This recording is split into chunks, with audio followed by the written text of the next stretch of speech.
గుడిముక్కున స్వరములా ఉండవలెను ఉండక తప్పేనా తన ముక్తి నొందినరని వార్త తెలిపెను. బుధవారము ఉదయన ఎడమ ముక్కున స్వరము ఉండవలెను ఉండక తప్పేనా తన వింటికి ఒక కలము అనగా జగడము అవను నాయన.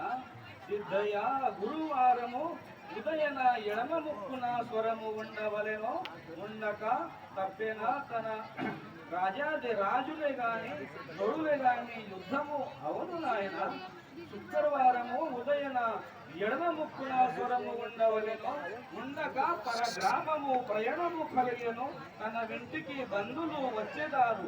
శనివారము ఉదయన సూర్య సురములా ఉండవలెను సాయంత్రము చంద్ర సురములా ఉండవలెను.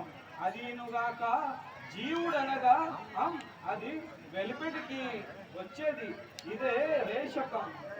శివుడనగా సో అది లోపలికి పోయేది ఇదే పోరకం. నిలిచినదే జన్మ అనగా బిందు అదే కుంభకం. రేషకము విడిసి పూర్వకము వెక్కి కుంభకము నిలిపినదే పరమాత్ముడు అని అమనస్కమని తెలియము సిద్ధ.